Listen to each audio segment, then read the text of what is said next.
Hello बच्चों, आज हम आपकी क्लास 3 की बुक हमारा परिवेश में एक पार्ट है हमारा भोजन, उसी के बारे में पढ़ेंगे।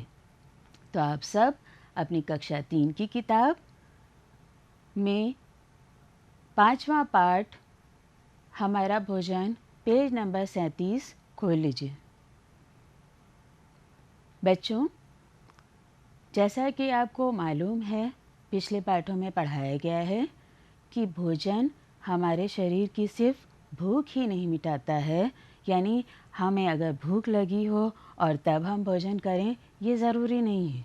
इसके साथ ही साथ भोजन हमारे शरीर की बहुत सारी आवश्यकताओं को पूरा करने में हमारी मदद करता है। इससे पहले कि आगे के पार्ट की हम चर्चा करें, आइए देखते हैं कि पहले हमने अब तक क्लासेस में क्या सीखा। बच्चों, आपको जैसा कि पहले बताया जा चुका है कि भूख लगने पर हम जो कुछ भी खाते या पीते हैं, कुछ भी अगर हम खाते या पीते हैं भूख लगने पर, आपको पहले ही बताया था, चाहे हम पीने में दूध पिएं, चाय पिएं, जूस, शरबत, कोल्ड ड्रिंक, कुछ भी अगर हम पी रहे हैं या हमें भूख लगने पर हम खाना खा रहे हैं, नाश्ता कर रहे हैं, बिस्किट, दाल मोठ, चिप्स, समोसा, रोटी, सब्ज़ी, जो कुछ भी हम खा रहे हैं या पी रहे हैं, तो उसे हम क्या कहेंगे? भोज्य पदार्थ। भूख लगने पर हम जो कुछ भी खाते या पीते हैं उसे हम भोज्य पदार्थ कहते हैं। अब इन भोज्य पदार्थों का मकसद सिर्फ हमारे शरीर में जो भूख लगती है उसे मिटाना नहीं है, उसके और भी बहुत सारे गुण हैं, क्योंकि भोजन हम इसलिए करते हैं। भोज्य पदार्थों को उनके गुणों के आधार पर 3 भागों में हम बांट सकते हैं। नंबर 1 पर वो भोज्य पदार्थ जो हमारे शरीर को ऊर्जा प्रदान करते हैं। ऊर्जा का मतलब भी आपको बताया था, ऊर्जा का मतलब ताकत से होता है। तो वे भोज्य पदार्थ जो हमारे शरीर को ऊर्जा यानी काम करने की ताकत प्रदान करें। दूसरे नंबर पे वो भोज्य पदार्थ जो हमारे शरीर की वृद्धि या विकास करते हैं, हमारे शरीर को मजबूती प्रदान करते हैं, हमारी मांसपेशियों को मजबूती प्रदान करते हैं। तीसरे नंबर पर वे भोज्य पदार्थ जो हमें रोगों या बीमारियों से बचाते हैं। यानी भोजन का मकसद सिर्फ इतना नहीं है कि हमने खाना खाया, हमें भूख लगी, हमने खाना खाया और हमारा पेट भर गया। इसके अलावा भी भोजन खाने से हमें क्या क्या फ़ायदे होते हैं? हमें ताकत मिलती है, हमारा शरीर मजबूत होता है और हम रोगों और बीमारियों से अपने आप को बचा लेते हैं। अब इसके आगे भी हम लोगों ने क्या पढ़ा था कि कौन कौन से ऐसे भोज्य पदार्थ हैं जो हमारे शरीर को ऊर्जा देते हैं। आइए देखते हैं। गेहूँ, चावल, चीनी, गुड़, आलू, अरवी, शकरकंद, गाजर, दूध, घी, तेल, मक्खन, अंडा इत्यादि। ये सब वो भोज्य पदार्थ हैं जिनको खाने से हमारे शरीर में ऊर्जा आती है, काम करने की ताकत आती है। और आपको याद होगा, आपको ये बताया था मैंने पिछले क्लास में कि जो लोग बहुत ज़्यादा शारीरिक श्रम करते हैं उन्हें ये ऊर्जा देने वाले भोज्य पदार्थ ज़्यादा मात्रा में खाने चाहिए, और जो लोग शारीरिक श्रम कम करते हैं उनको ऊर्जा देने वाले भोज्य पदार्थ कम मात्रा में खाने चाहिए।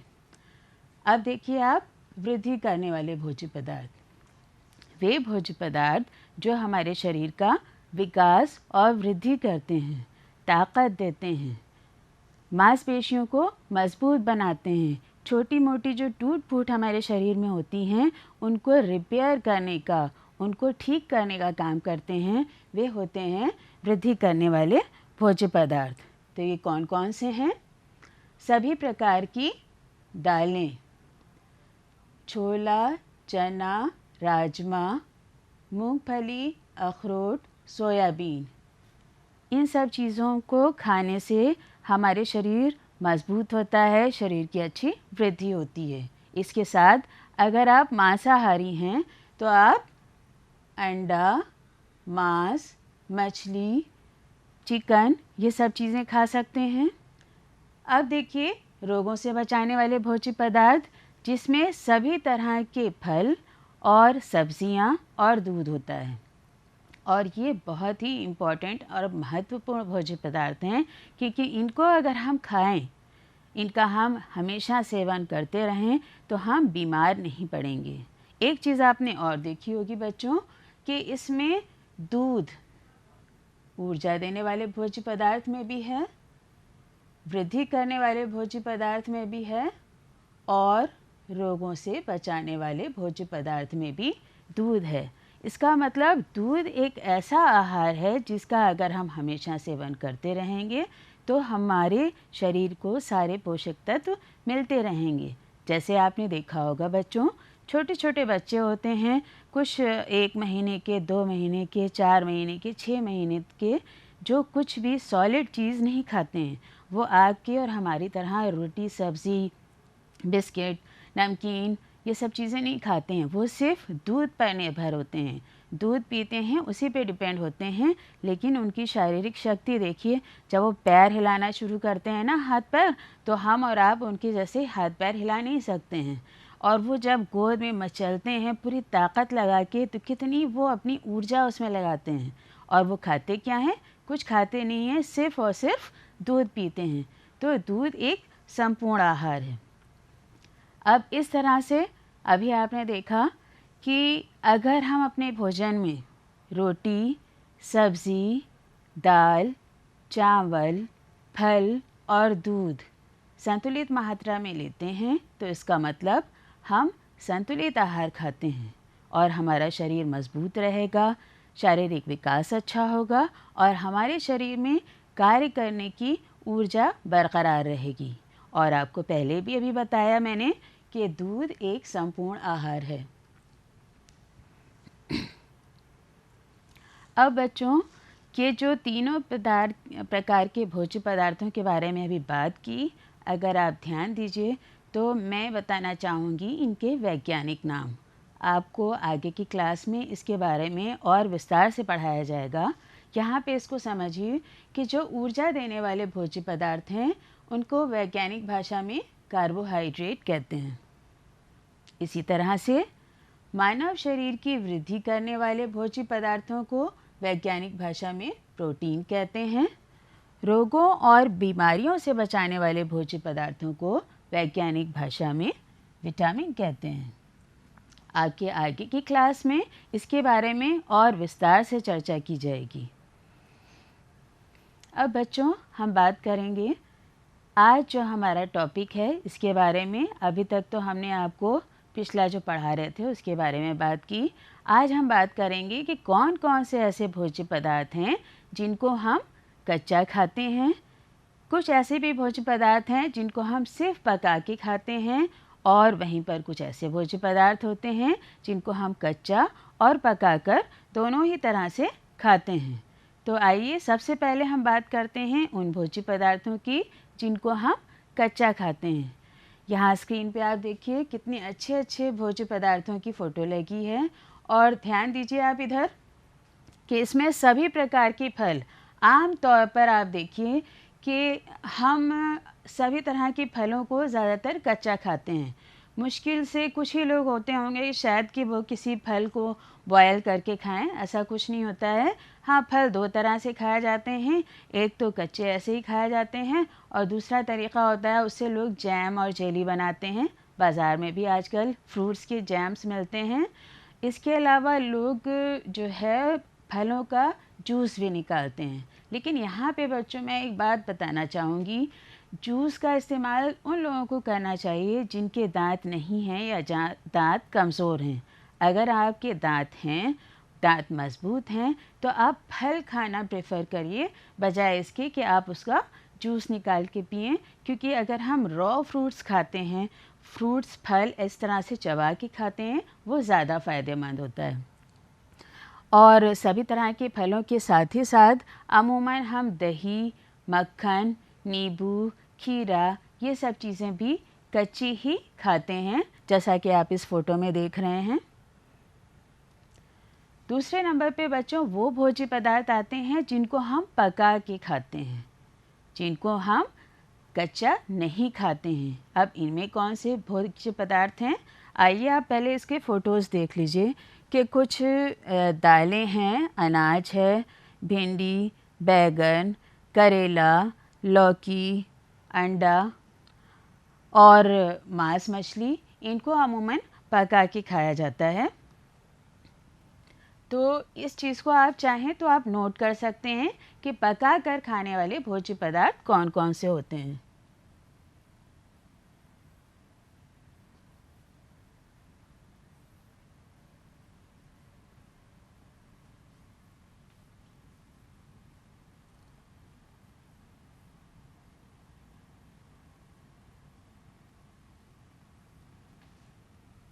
पकाकर खाने वाले भोज्य पदार्थ, जैसा कि अभी आपने फोटो में देखा था बच्चों कि सभी तरह के अनाज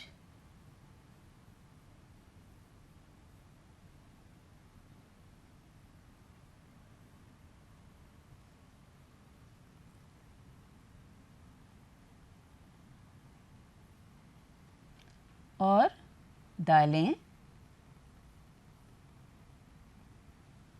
कुछ सब्जियां,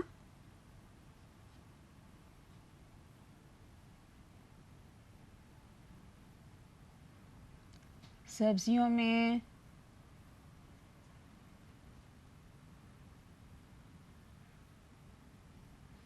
जैसे आलू हम कच्चा नहीं खाते हैं, हमेशा पका के खाते हैं। अरवी,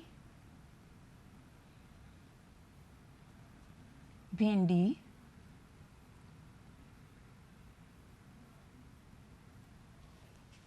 करेला, सेम, टिंडा, लौकी,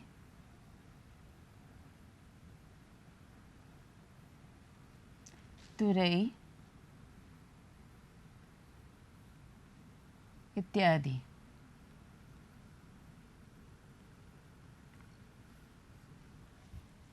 इसके अलावा अंडा, मांस, मछली, तेल और दूध।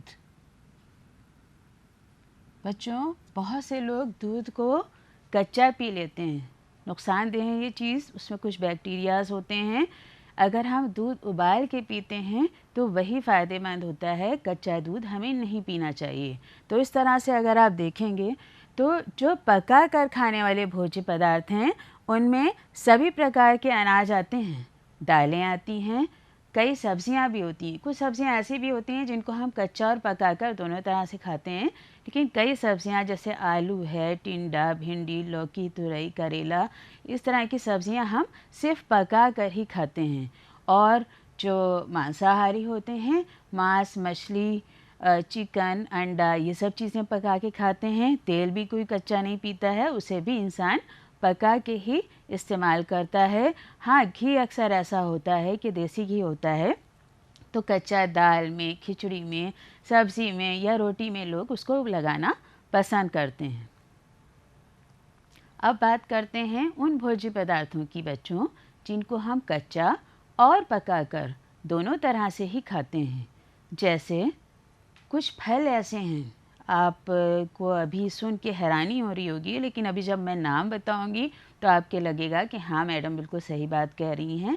फलों में केला और पपीता ऐसे फल हैं जिनको कच्चा भी खाया जाता है और पका के भी। केले की सब्ज़ी बनती है, पपीते की बनती है, केले के चिप्स बनते हैं, बहुत मज़ेदार होते हैं। इसी तरह से कुछ मसाले होते हैं जैसे लौंग और इलायची, लोग ऐसे ही उसका सेवन करते हैं, कच्चा मुंह में रख लेते हैं, लेकिन भोजन पकाने में भी उसका इस्तेमाल होता है।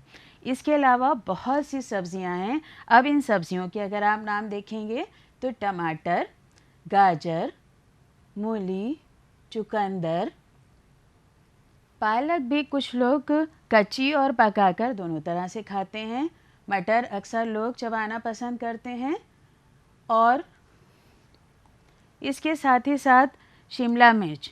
तो ये सारी चीज़ें ऐसी होती हैं कि लोग इनको कच्चा भी खाते हैं और पकाकर भी खाते हैं।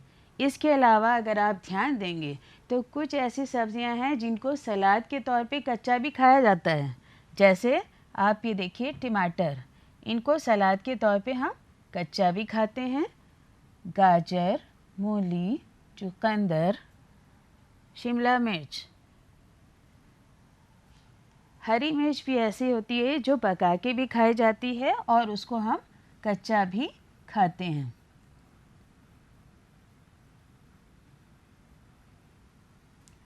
कुछ ऐसी और चीज़ें हैं जैसे प्याज। प्याज को बच्चों हम कच्चा भी खाते हैं, पका कर भी खाते हैं।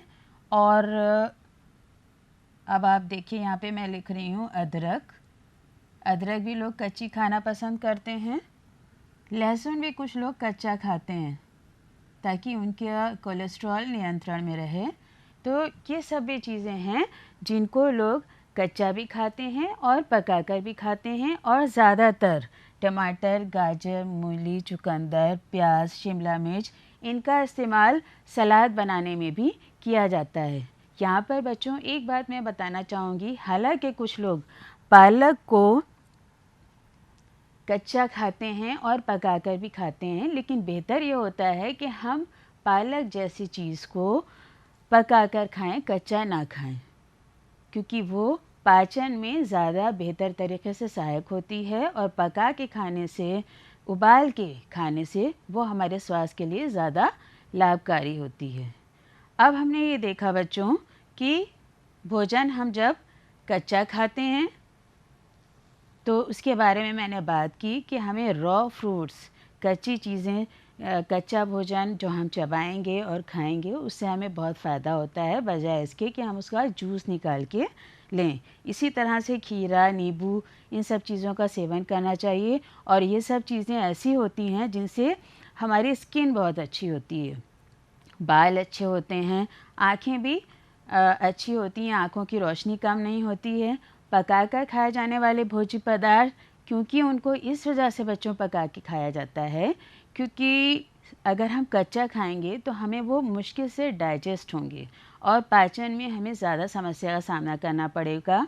जब भोजन को पका के खाया जाता है तो वो मुलायम हो जाता है, हमारे दांतों को चबाने में भी उसको बहुत मेहनत नहीं करनी पड़ती है और हम आराम से उस भोजन को डाइजेस्ट कर लेते हैं, यानी वो भोजन पच भी जाता है। अब आगे हम लोग बात करते हैं बच्चों भोजन खाने या बनाने से पहले की सावधानियाँ। इस चीज़ को बहुत ध्यान रखने की ज़रूरत है कि हमें अगर भोजन खाना है या बनाना है तो उससे पहले हमें किन किन बातों का ध्यान रखना चाहिए। आइए देखते हैं। फल और सब्जियां खाने या पकाने से पहले उसे ठीक प्रकार से धो लेना चाहिए। बहुत ज़रूरी बात है ये कि कोई भी फल या सब्ज़ी, अक्सर मैंने देखा है लोगों को, कोई फल लिया और कपड़े से या हाथ से यूं करके पोंछा और खाना शुरू कर दिया। ये बहुत गलत आदत है, इस तरह से नहीं करना चाहिए क्योंकि बाहर से आप जो भी फल या सब्ज़ी ख़रीद के लाते हैं उस पर धूल मिट्टी, उस धूल मिट्टी के साथ तमाम तरह के कीटाणु उसके ऊपर जमे हुए होते हैं। अगर आप उसको कायदे से धो के नहीं खाएंगे तो वो गंदगी के कीटाणु आपके मुंह के ज़रिए आपके पेट में जाएंगे और कहीं ना कहीं आपको नुकसान पहुंचाएंगे। दूसरी चीज़, हमें बाज़ार से खुली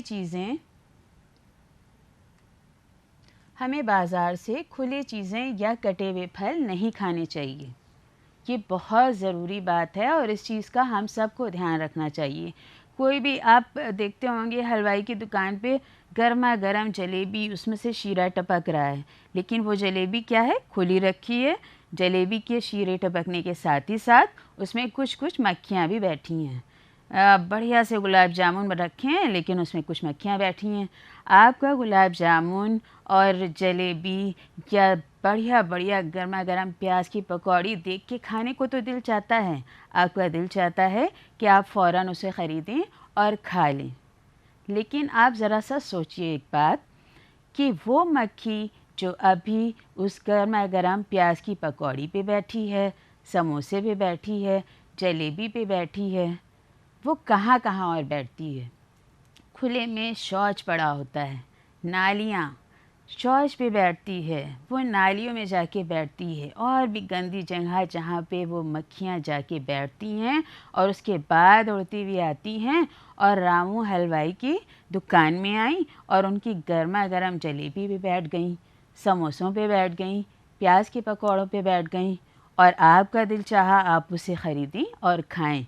तो कितनी गंदगी अब आप सोच लिए आपके पेट में गई।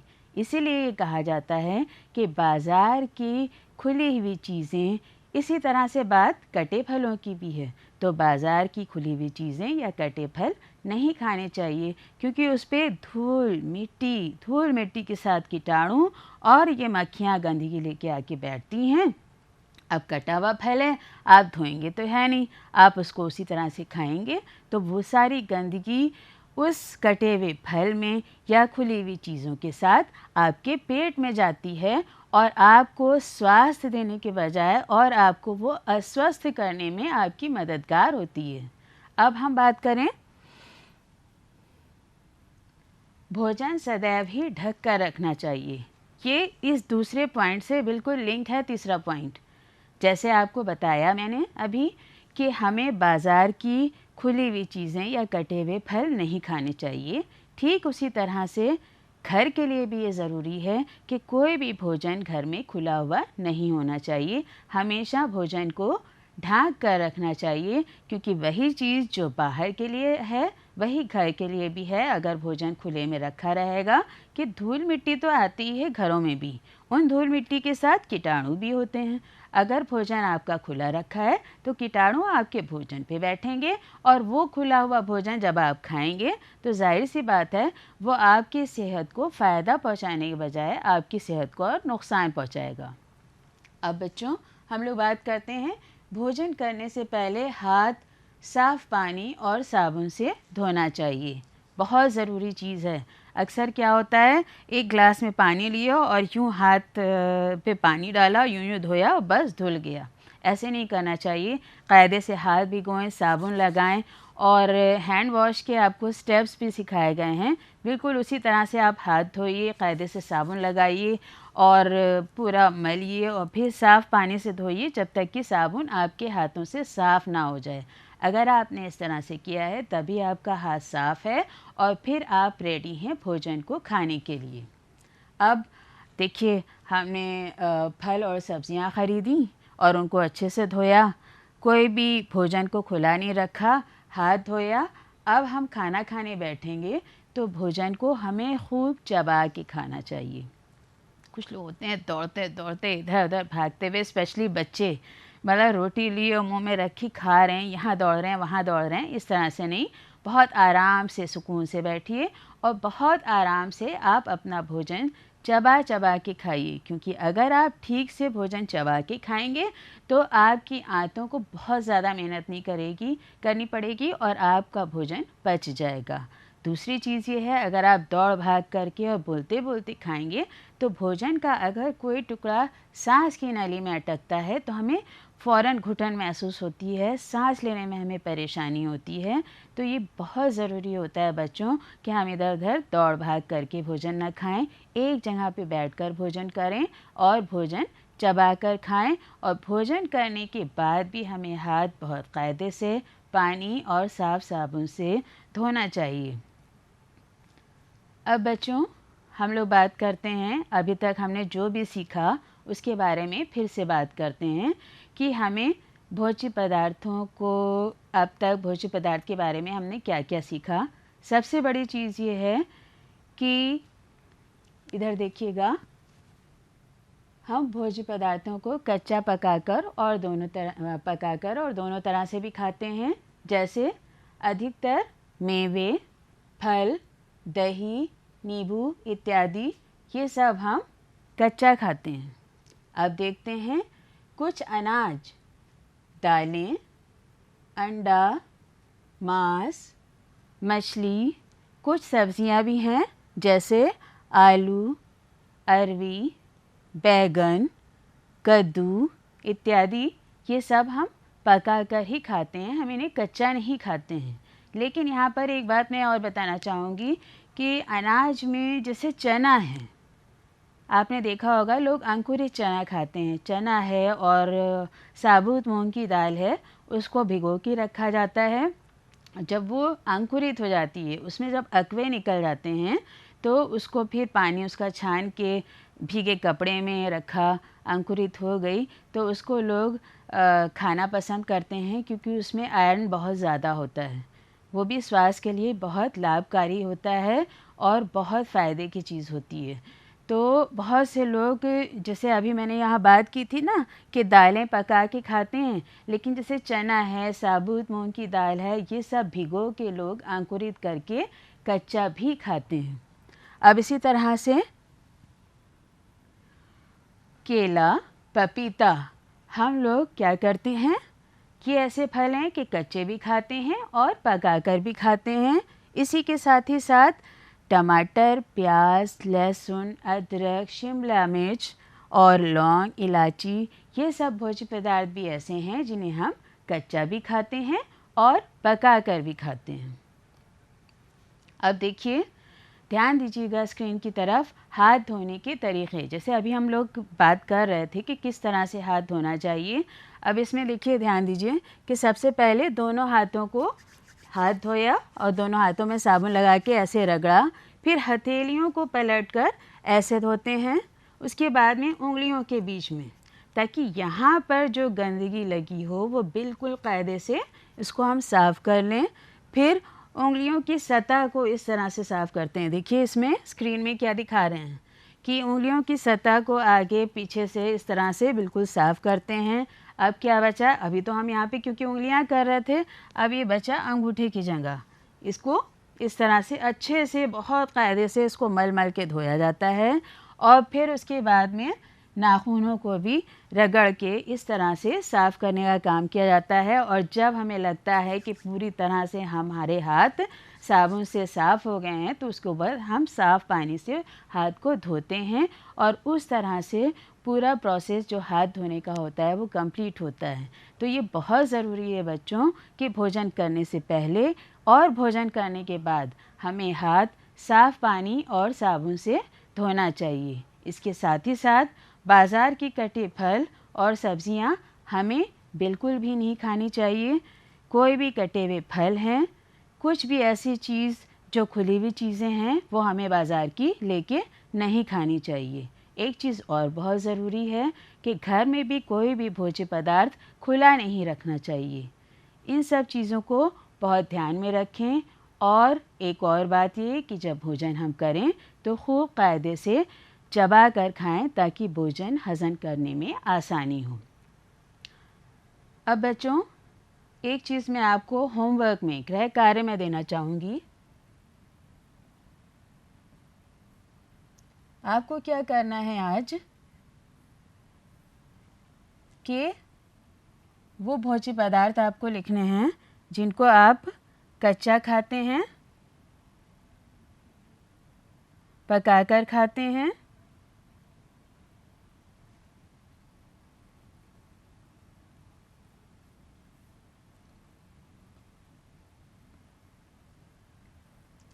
और कच्चा और पकाकर दोनों तरह से खाते हैं।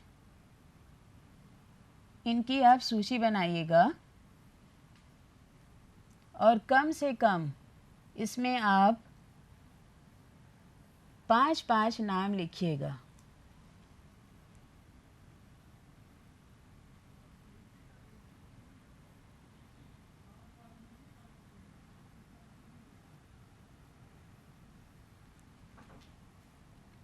भोज्य पदार्थ के नाम आपको लिखने हैं। भोज्य पदार्थों के वो नाम जिनको आप कच्चा खाते हैं, पका के खाते हैं, कच्चा और पकाकर दोनों खाते हैं। तो किन्हीं 5-5 भोज्य पदार्थों के नाम आपको इसमें लिखने हैं। तो बच्चों, इसी के साथ आज का क्लास ख़त्म करते हैं। उम्मीद है कि आपको ये क्लास अच्छा लगा होगा और जो भी बातें आज तक आपको बताई हैं वो हमारा भोजन पाठ के बारे में आपको समझ में आ गई होंगी। इसी के साथ मैं आज की क्लास ख़त्म करती हूँ। फिर मिलेंगे, इस पाठ का थोड़ा अंश और बचा है, उस पर चर्चा करने के लिए। तब तक के लिए बाय बाय।